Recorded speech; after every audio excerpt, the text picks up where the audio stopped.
Nakita niyo ba yung pera ko? Ha? Si Radic lang may kaya gumawa sa akin nun eh. Alam ko na yung kamay nun simula pagkabata namin. Wala, boss. Ano daw pera niya eh? Pinagbibintangan ka eh. Ba't kukunin pera mo? May pera din ako. Kahit kalkalin mo lahat. Ito, pag nakita ko yung pera ko sa kwarto mo, sira yung reputasyon mo. Sige, walang problema. Alam ko naman wala akong ginagawa. Hindi para kunin pera ko eh. Anong guloy? Pinalat mo lang eh. Ang gulo ng kwarto ko, boy! Huwag mo nang anuhin! Kinakabahan ka, no? Wala nga yan dyan! Ito ang kulit nito eh.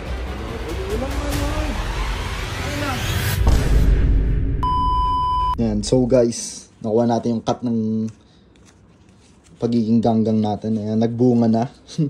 Malinis, 30,000. Ako, gigil na ako dyan kay kuya eh. Feeling lagi bida. Parang di nakikita yung mga pinagagawa niya sa social media. Ngayon, ilalabas ko yung baho niya. Di niya pwede gawin dyan mga kagrupo ko yung mga pinapaalis na yan. Oh no! Setup kang yun sa akin, Radic. Halata pa ba?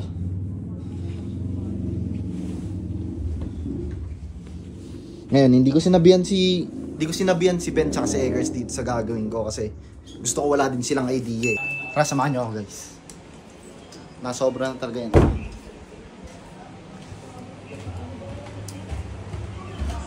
JP! Eggers! Nakita niyo ba yung pera ko? Ha? Ang gagawin ko sa pera mo? May pera ako eh. Baka kinuha niyo eh. Wow! Kapal ng mukha. Gaga, sumisigaw ka. Kaya nga. Diyos ko naman pre, ilabas niyo na yung pera ko. Ha? Ayos kasi trip. Hindi. Wala ka na. Pakiala na dyan. May pera pala to? Meron akong pera. Nakuha ko na yung cut ko sa ano eh. Tapos Saudi. nabibintang ka ngayon. Ba't ka naman nabibintang, nerd? Hindi. Alam mo may pera ako eh. Di naman sa namimintang. Eh si kuya, nakita niyo ba? Hindi, di ba? Lumabas ba? May binili lang ata. Oh, may binili pala eh. Si Radic lang may kaya gumawa sa akin nun eh. Ba't pinagbibintang mo kami? Kaya nga, ba't sa amin yung ano mo? Ba't pinagbibintang mo yung kuya mo? Tsaka, ano ba kayo? Kilala ko na yung kamay nun simula pagkabata namin. Ayun wala, boss. Boss.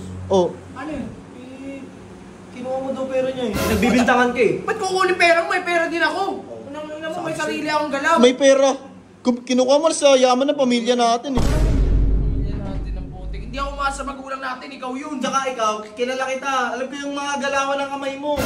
Pinagbibintangan ako sa akin. Sige, kahit kalkalin mo lahat. Ito, pag nakita ko yung pera ko sa kwarto mo, sira yung reputasyon mo. Sige, walang problema. Grabe ka naman. Alam ko naman wala akong ginagawa. Hindi para kunin pera mo. Kupal ka eh. Teka, papaya ko yan si Radic. Baka na Bilisan mo na, bilisan mo na. Baka na misplace mo lang, uy. Uy, na-misplace mo lang ata, nerd. Nahanap mo na ba sa buong ano? Andito yun, naniniwala ako. Hanapin mo kung meron. Anong guloy? Pinalat mo lang eh. Ang gulo ng kwarto ko, boy. Huwag mo nang anuhin. Kinakabahan ka, no? Hindi ako para ka-banner. Bilisan mo na. Magpapahinga ako eh. Kaya nga, pahinga ka, boss. Nard, tigilan natin yun. Hanapin na lang sa labas. Ito. Dito, alam ko yung taguan ni Radic ng pera eh.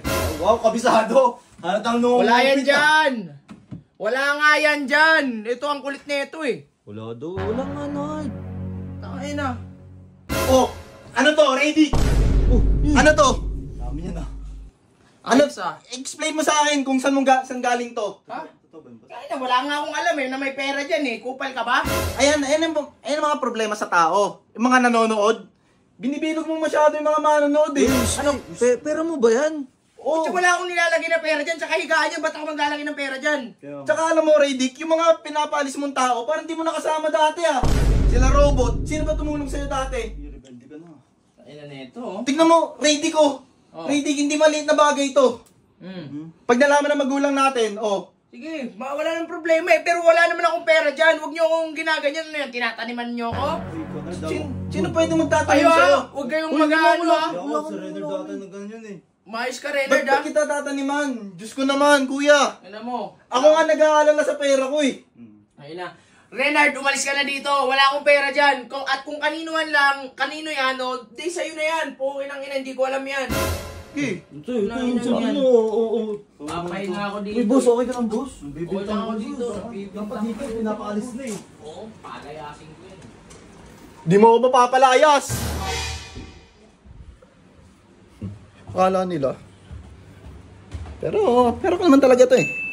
Tsaka, pakialam mo sa kanila, di ba? Para sabay-sabay na sila mapalayas si JP pati Eggers dito. Ako na ba magiging bagong hari ng bahay na to?